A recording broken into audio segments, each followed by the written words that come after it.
Morning student, स्वागत है आपका आपके चैनल सोल ऑफ साइंस में। तो आज का हमारा टॉपिक है हेल्महोल्ट्ज़ फंक्शन या कहूँ तो हेल्महोल्ट्ज़ फ्री एनर्जी। तो सबसे पहले हम देखते हैं कि ये होता क्या है। देखिए, अगर सिंपल वर्ड में इसे डिफाइन करूँ तो ये होता है it is a physical quantity that never increase during isothermal and isochoric process. यानी कि ये एक ऐसा फिजिकल क्वांटिटी है जो आइसोथर्मल और आइसोहॉरिक प्रोसेस में इंक्रीज नहीं करता है, ठीक है, या चेंज नहीं होता है। अगर इसे आप और अच्छे से समझें तो आपको पता होगा कि आइसोथर्मल प्रोसेस क्या होता है। ये एक ऐसा प्रोसेस होता है जिसमें टेम्परेचर जो है वो होता है कांस्टेंट। और आइसोहॉरिक प्रोसेस क्या होता है, ये एक ऐसा प्रोसेस होता है जिसमें जो है वॉल्यूम वो होता है कांस्टेंट। देखिए, अगर आप इसे एक और तरह से समझने की कोशिश करें तो आपको मैं कहूँगा कि it is a thermodynamic potential. यानी कि ये एक थर्मोडायनामिक पोटेंशियल है, ठीक है। It is a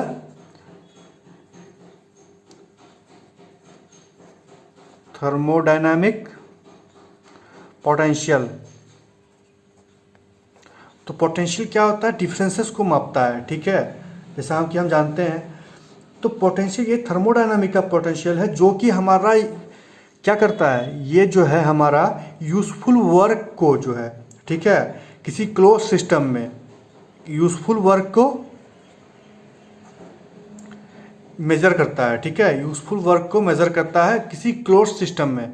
close system है यानी कि वॉल्यूम इंक्रीज नहीं होगा एट टेम्परेचर टी, यानी कि किसी कांस्टेंट टेम्परेचर पर। देखिए, इसे और अच्छे तरीके से समझने के लिए मान लीजिए कि मेरे पास एक सिस्टम है, ठीक है। हेल्महोल्ट्ज़ फ्री एनर्जी को जो है हम एफ से डिनोट करते हैं और उसका जो फॉर्मूला होता है वो होता है F is equals to U minus T S. यहाँ पे यू जो है वो है इंटरनल एनर्जी किसी सिस्टम की और टी जो है टेम्परेचर है, एस एंट्रोपी है। तो देखिए, यहाँ पर मैंने क्या किया, एक सिस्टम माना, ठीक है। हम जो है इसमें कुछ हीट को ट्रांसफ़र करेंगे। मान लेते हैं हमने D Q amount of heat जो है इसे दिया, स्मॉल अमाउंट ऑफ हीट जो है इसमें हमने ट्रांसफ़र किया। तो इसका जो इनिशियल में जो इसका हेल्महोल्ट्ज़ फंक्शन होगा, अगर वो एफ आई है, ठीक है, तो वो क्या होगा, ये सिस्टम का अगर हम टेम्परेचर को, ठीक है, एंड वॉल्यूम को कांस्टेंट रखेंगे, ठीक है, टेम्परेचर और वॉल्यूम को कांस्टेंट रखेंगे तो उस कंडीशन में जो हमारा फाइनल में कुछ वर्क डन होगा, क्योंकि हम हीट सप्लाई कर रहे हैं यहाँ पर, तो कुछ वर्क डन होगा। तो मानते हैं वो वर्क डन W है, ठीक है। तो उस कंडीशन में ये W जो है वो चेंज होगा।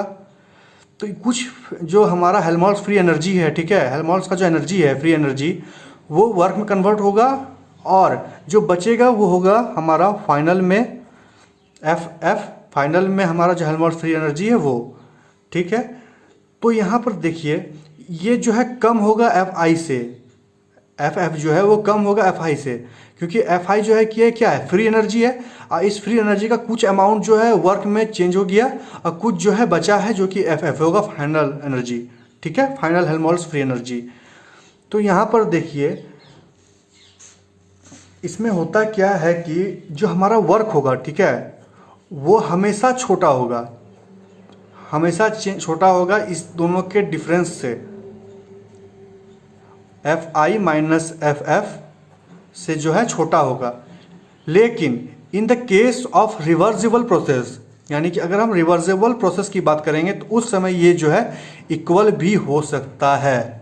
यानी कि W जो है वो या तो छोटा होगा या तो इक्वल होगा F I minus F F के, ठीक है। तो अब देखिए, यहाँ पर इस चीज़ को जो है हमें प्रूफ करना है, ठीक है। ये तो हमने थियोरेटिकली आपको कह दिया, लेकिन मैथमेटिकली भी हम इसे प्रूफ करेंगे।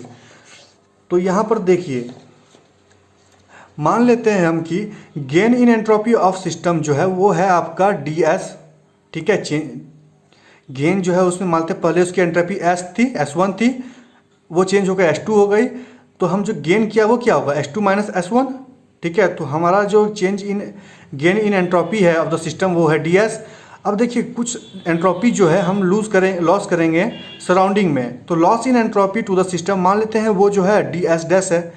तो वो कितना होगा, D S dash, D S dash जो होगा वो होगा हमारा D Q upon T. D Q वो जो हीट है जो हमने उसे ट्रांसफ़र किया था, और टेम्परेचर एक एब्सोल्यूट टेम्परेचर है T, ठीक है। तो यहाँ पर ये माइनस होगा, मैं इसे माइनस में लिखूँगा, क्योंकि यहाँ पर देखिए हम क्या कर रहे हैं, हम लॉस कर रहे हैं एंट्रोपी का। तो हम जानते हैं कि according to principle of increase in entropy, यानी कि इंक्रीज इन एंट्रोपी का जो प्रिंसिपल है वो हमें कहता है कि यूनिवर्स का जो एंट्रोपी है ना वो रेगुलरली मतलब कंटिन्यूसली बढ़ रहा है। ठीक है, तो इसका मतलब क्या हुआ कि हमने जो टोटल एंट्रोपी गेन किया है और लूज किया है, ठीक है, उन दोनों का सम या तो जीरो से बड़ा होगा या तो छोटा इक्वल होगा। Gain of entropy of system plus loss in entropy of surrounding, वो जो है या तो बड़ा होगा या तो इक्वल होगा जीरो का। मोस्ट ऑफ द केस ये तो बड़ा ही होता है, ठीक है, but for a reversible process it is equal to the zero, क्योंकि उस समय हम क्या करते हैं कि टोटल हीट को जो है कन्वर्ट कर देते हैं वर्क में। तो देखिए अब इसके मैथमेटिकल प्रूफ को हम बढ़ रहे हैं उसी तरह। तो हमने क्या देखा था, यहाँ पर हमने क्या देखा, gain in entropy plus loss in entropy, वो क्या है, बड़ा है। गेन इन एंट्रोपी क्या है, D S, loss in entropy क्या है, डी एस डैश, यानी कि minus D Q upon T. तो वहाँ उसी इक्वेशन को अगर हम आगे बढ़ाएंगे तो क्या लिखेंगे यहाँ पर, D S plus D S dash जो है वो बड़ा होगा या तो इक्वल होगा जीरो के। ठीक है, अब देखिए डी एस डैश का वैल्यू क्या था, minus D Q upon T. तो यहाँ पर हम क्या लिखेंगे, D S minus D Q upon T, वो बड़ा होगा या तो इक्वल होगा जीरो के।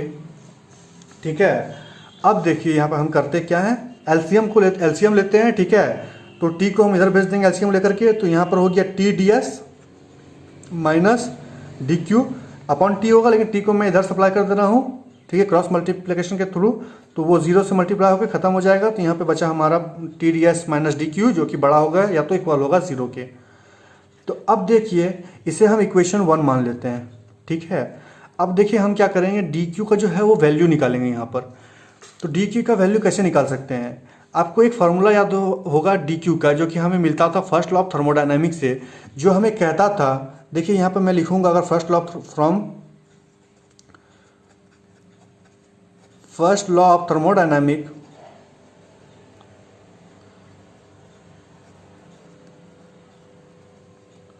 From first law of thermodynamic हम क्या जानते हैं कि टोटल हीट जो हमने सप्लाई किया है किसी सिस्टम में वो इक्वल होता है चेंज इन इंटरनल एनर्जी के। ठीक है, सॉरी डी यू, ठीक है, चेंज इन इंटरनल एनर्जी, जहाँ पर यू इंटरनल एनर्जी है, प्लस उसने जो वर्क किया है। तो यहाँ पर देखिए हमने स्मॉल अमाउंट ऑफ हीट अगर ट्रांसफ़र किया है तो उसमें जो वर्क होगा वो भी स्मॉल अमाउंट में होगा। तो मैं यहाँ पर लिखता हूँ डी डब्ल्यू। ठीक है, इसे हम इक्वेशन 2 मान लेते हैं। ठीक है, अब देखिए यहाँ पे हमें जो है डी क्यू का वैल्यू मिल चुका है। ठीक है, तो डी क्यू का वैल्यू जो है हम इक्वेशन 1 में पुट कर देते हैं। तो now put the value of equation 1, put the value of equation 2 in equation 1, put the value of equation 2 in equation 1, 2 का वैल्यू जो है हम 1 में पुट करेंगे। तो उस कंडीशन में हमें क्या मिलेगा, T D S minus D Q के बदले हम ये लिखेंगे। तो यहाँ पे देखिएगा ब्रैकेट जरूर दीजिएगा, क्योंकि ये पे प्लस है। ठीक है, ये माइनस अंदर मल्टीप्लाई होगा, तो मैं ऐसे ब्रैकेट में लिख रहा हूँ पहले, D you plus D W, जो कि बड़ा होगा या तो इक्वल होगा जीरो के।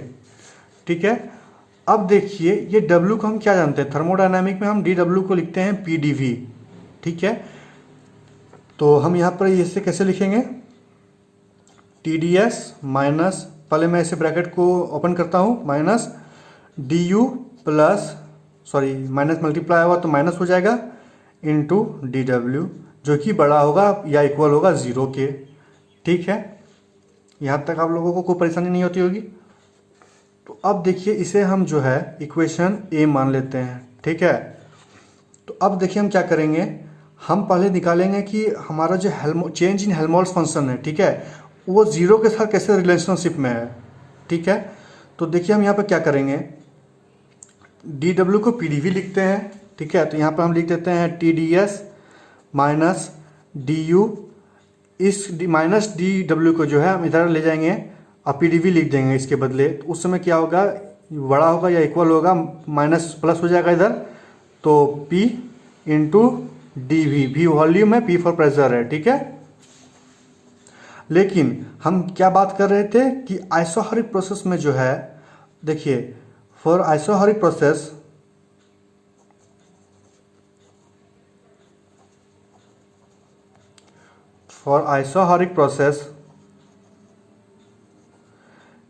आइसोहरिक प्रोसेस में क्या होता है कि वॉल्यूम जो है V जो है वो होता है कांस्टेंट।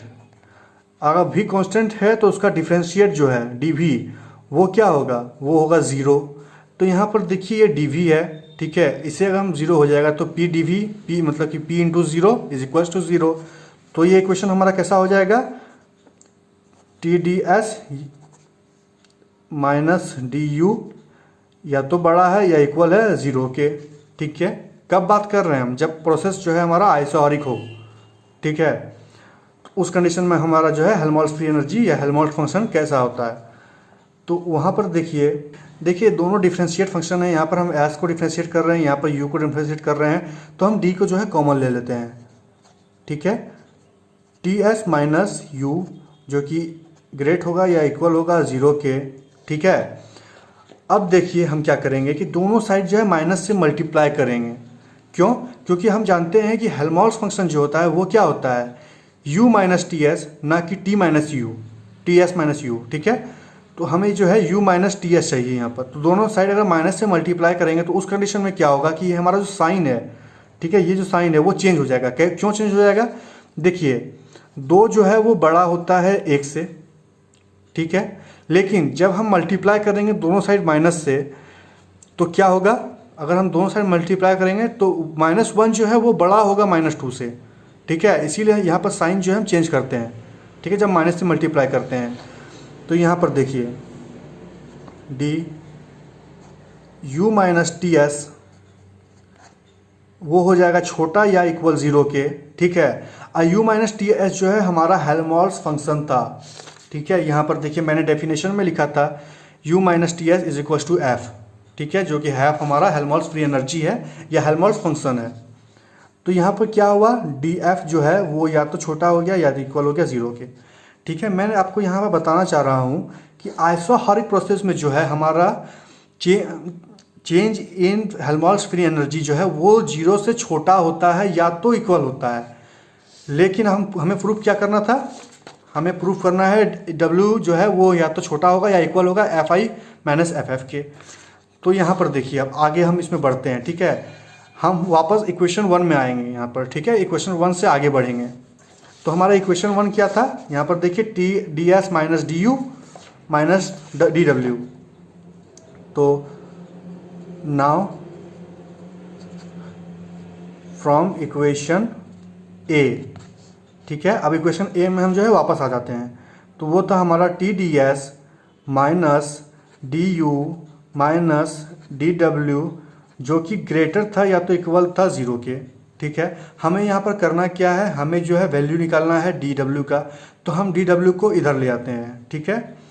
तो क्या हुआ हमारे पास T D S minus D U वो जो है ग्रेटर होगा या तो इक्वल होगा डब्ल्यू के, डी डब्ल्यू के।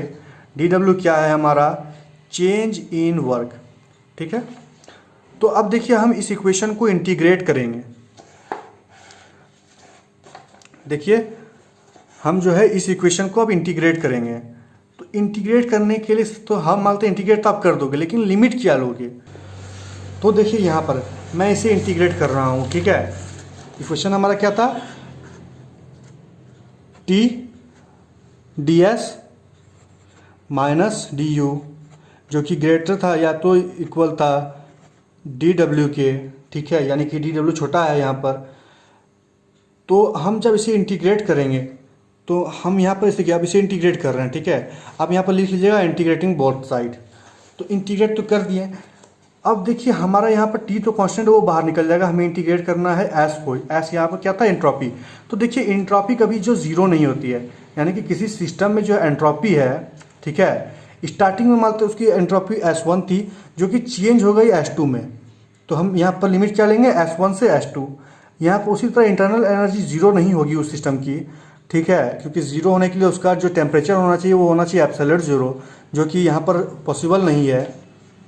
तो हम यहाँ पर लेते हैं U1 से U2, U2 तक जो है हम उसे इंटीग्रेट करेंगे इस लिमिट में। अब W को क्या करेंगे, यहाँ पर देखिए आप W1 से W2 तक इंटीग्रेट नहीं कर सकते। क्यों? क्योंकि हम यहाँ पर वर्क कर रहे हैं। स्टार्टिंग में जब उसमें हमने हीट सप्लाई नहीं किया था तो उसका कोई भी वर्क नहीं होगा। इंटरनल एनर्जी होगा उस सिस्टम के अंदर, उसका एंट्रोपी होगा कुछ ना कुछ, लेकिन उसमें वर्क कुछ नहीं होगा, वर्क उस समय जीरो होता। और जो कि हमने हीट ट्रांसफ़र किया उसके बाद कुछ वर्क हुआ, वो W था। इसीलिए यहाँ पर वर्क को हम जो इंटीग्रेट करेंगे वो करेंगे 0 से W तक। तो अब इसे इंटीग्रेट करते हैं। देखिए T तो कांस्टेंट है, वो बाहर निकल जाएगा। ठीक है, देखिए T कांस्टेंट है तो इसलिए मैंने उसे बाहर कर दिया। S का इंटीग्रेशन D, देखिए ds का इंटीग्रेशन क्या होगा, S हो जाएगा। अब लिमिट क्या है, S1 से S2 माइनस du का इंटीग्रेशन क्या हो जाएगा, u हो जाएगा। लिमिट क्या होगा, u2 से u1, सॉरी u1 से u2। ठीक है, अब greater than equal to dw का क्या होगा इंटीग्रेशन, देखिए dw का w हो जाएगा। लिमिट क्या होगा, 0 से w तक। ठीक है, अब देखिए हम यहाँ पर लिमिट को पुट करते हैं तो t क्या हो गया, upper limit minus lower limit, s1 minus s2, sorry s2 minus s1, upper limit s2 था, माइनस u क्या होगा, upper limit u2 minus u1, जो कि ग्रेटर होगा या तो इक्वल होगा w के, क्योंकि देखिए अपर लिमिट w हो जाएगा, लोअर लिमिट क्या है, 0। देखिए अब जो है हम इस इक्वेशन को सीधा करके लिखते हैं। ठीक है, क्योंकि हम w का वैल्यू निकाल रहे हैं तो w को इधर रखते हैं, तो w जो है वो होगा छोटा, देखिए w छोटा था इसलिए इधर मैंने साइन इस तरह दिया है यहाँ पर। ठीक है, या तो इक्वल किसके, इस इक्वेशन के। ये इक्वेशन क्या है हमारा, t s2 minus s1 minus u2 minus u1। ठीक है, हमने क्या सिर्फ इक्वेशन को सीधा करके लिखा है। तो अब देखिए w जो है वो तो या तो छोटा होगा इक्वल होगा। अब देखिए ब्रैकेट को ओपन करते हैं हम। ठीक है, तो ये t इससे मल्टीप्लाई होगा तो क्या होगा, ts2, t यहाँ मल्टीप्लाई होगा तो माइनस ts1। ठीक है, माइनस u2। अब देखिए ये माइनस भी अंदर मल्टीप्लाई होगा तो यहाँ प्लस हो जाएगा तो प्लस u1। अब देखिए हम क्या करेंगे कि वन वाले टर्म जो है, ठीक है, वन वाले टर्म्स को एक तरफ लिखेंगे और टू वाले टर्म्स को एक तरफ लिखेंगे और उसे ब्रैकेट में करेंगे। तो ब्रैकेट में हम बाद में करते हैं, पहले हम एक तरफ लिखते हैं। देखिए पहले हम लिख लेते हैं वन वाले टर्म को, तो वन वाला टर्म क्या था, u1 था, u1 प्लस था माइनस ts1। ठीक है, ये एक टर्म हो गया।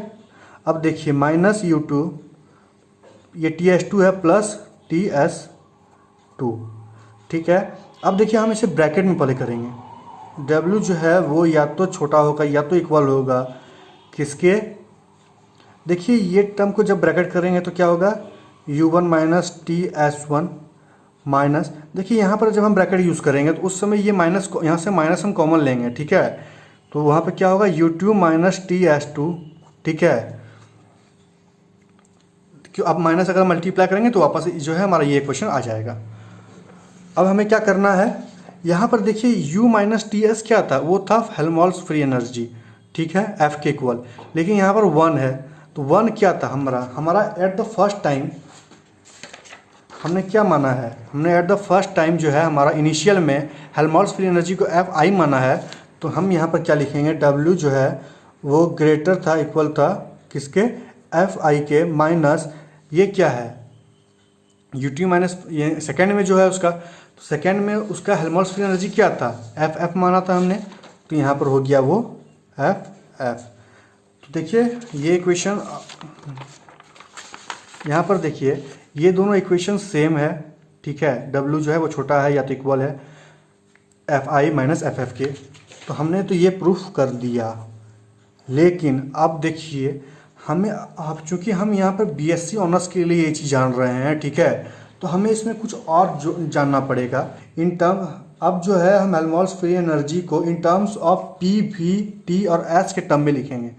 यहाँ पर हमारा किस टर्म में था, U और T S के टर्म में था, लेकिन इस बार हम जो है उसमें उसे लिखेंगे P, V, T और S के टर्म में। तो देखिए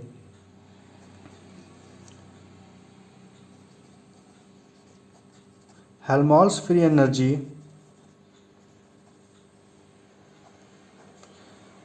in terms of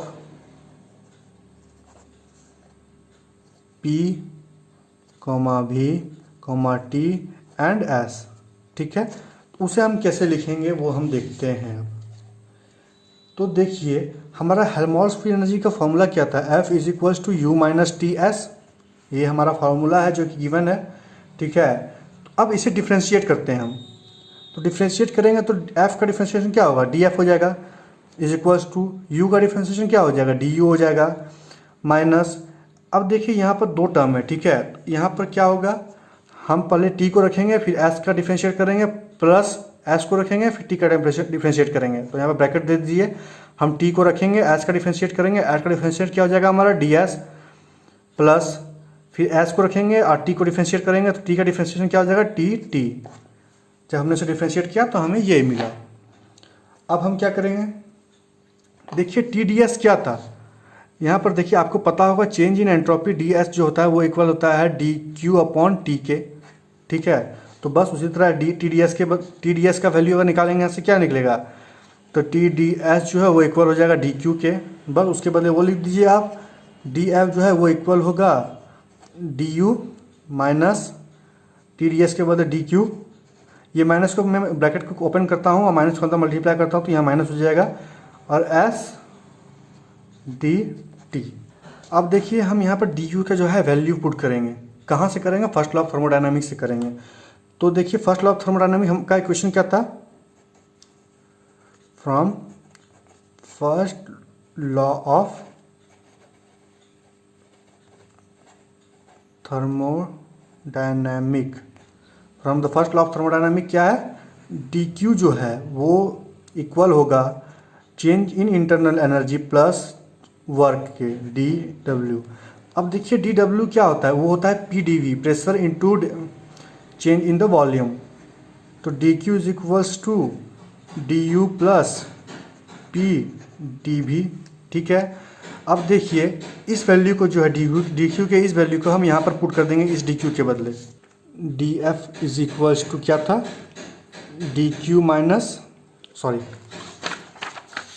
क्या था, DU minus DQ minus SDT, DU minus DQ minus SDT, ये हमारा था।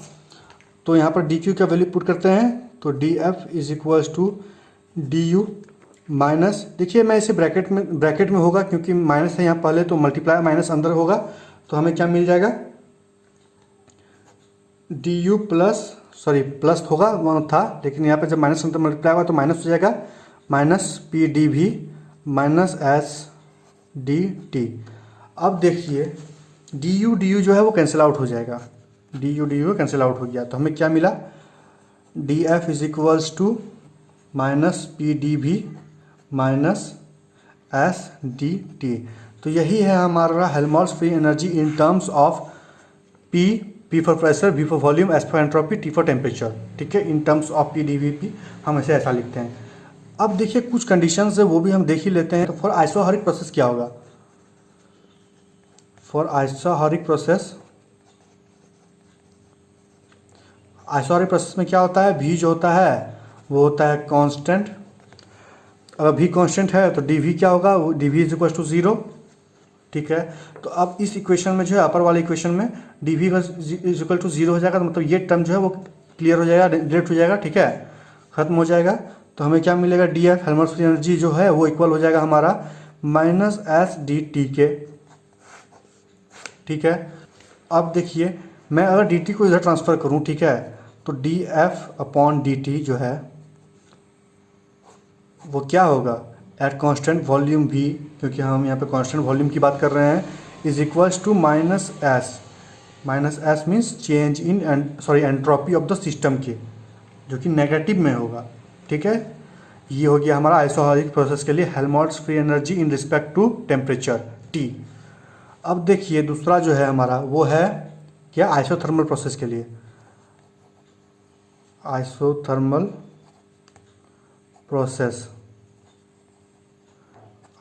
प्रोसेस के लिए क्या होगा, आइसोथर्मल प्रोसेस क्या होता है कि T जो है वो होता है 0, यानी कि DT जो होगा वो होगा 0। यहाँ पर देखिए इस इक्वेशन में DT 0 यानी कि ये टर्म खत्म, ठीक है, S इंटू 0 खत्म, S इंटू 0 0। तो अब हमें बचेगा क्या यहाँ पर हमारा माइनस PdV, तो D F is equal to क्या हुआ, D F is equal to क्या हुआ, माइनस पी डी वी। ये है हमारा वैल्यू। यहाँ पर देखिए हम डी वी को वैसे ट्रांसफर करेंगे तो क्या होगा, डी एफ जो है D F upon D V, sorry at constant temperature T equals to minus P के, प्रेशर के इक्वल होता है माइनस में, ठीक है, सॉरी यहाँ माइनस पी। तो ये है हमारा हेल्महोल्ट्ज़ फ्री एनर्जी, ठीक है।